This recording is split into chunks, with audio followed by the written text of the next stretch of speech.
Welcome back to our channel RealandVAs. This is a series of a video how to dispose a deal, the second method of the disposition. In the first video, let me give you a recap about. I was talking about disposing a deal via the social media. I mean, in social media, you must be having multiple options that you can utilize, like Facebook, Instagram, Twitter, LinkedIn, your Pinterest. I mean, these are something, marketplace, lead ads, something that can help you finding the right buyer for the property. But to be honest with you, whenever you are disposing a deal, that's a challenge if you're not having the right buyers with you or the buyer's data with you. Whenever we are focusing or whenever we are talking about disposing a deal with the texting that has come in actually into the neighborhood from where you bought the property. I mean, there are multiple databases, multiple platforms or websites are there. They're actually giving you a knowledge, data of the people who recently bought in the neighborhood. Do not focus on the people who recently bought me in the past 1 month or 2 months. Do not target those people, but target the people who actually bought in the past 6 months to 1 year time. I mean, probably they are land buyers or the flippers or the investors. I mean, some of the people who are actually investors buying the properties and holding them for selling it on the right time. Some of the people are the flippers who are actually buying the properties, putting their money on air and waiting for the right offer, or in some cases, they are listing that property on the MLS to get the profit or the top dollars for the property according to the neighborhood. Whenever you are, locking a deal, as I mentioned in my earlier video, you must be having all the details for the features, their condition. The features must be like, you can say that if you haven't updated the property, you must be having a knowledge. How old is the roof, HVAC, kitchen, bathroom, bedroom, flooring. I mean, these are the little details that the buyers are asking whenever they are showing interest in putting their money into a property or wanting to get the property from you or wanting to buy that property from you. So you must be having details there. The next process that I wanted to talk is actually a texting. I mean, this is not something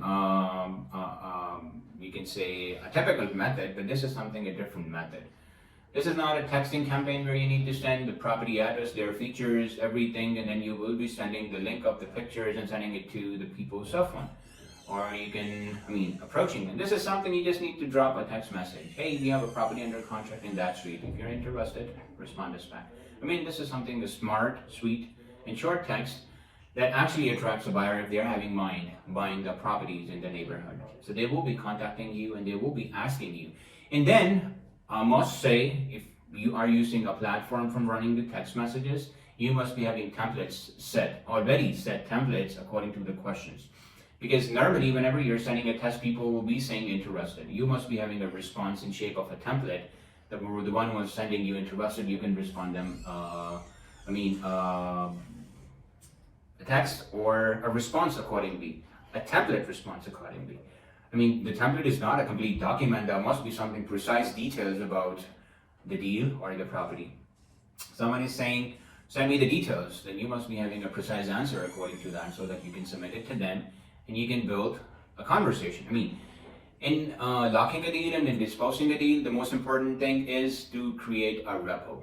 If you will create a repo, either the buyer is not interested in that deal, but when you would be having their contact details, probably be whenever you're having any deals in under contract, you can send them the details of that deal via newsletter, with email marketing. This is something creating a strong buyer list, because if you are going to buy a list from someone or you are going to buy or pull a list from someone, you must not be having the details or the buy box criteria of that person. But whenever you are creating your own list, you must be having certain questions. If a person is not selling, you would be asking him, what would be the criteria of yours? Either you're looking for single family home, multi-family home, what should be the price range, how many beds you're looking for, what would be the year build, what would be the condition, what zip codes you're focusing on, what counties you're focusing on, what cities you're focusing on.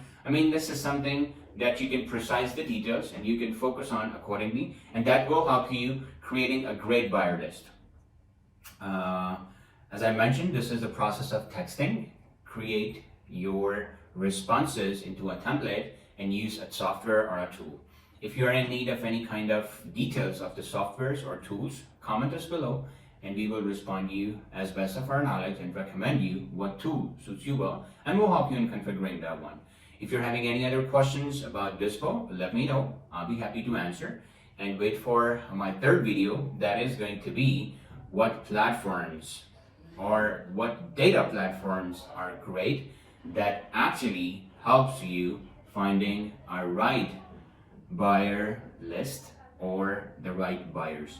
So stay tuned, and thank you so much for your time, and have a great day.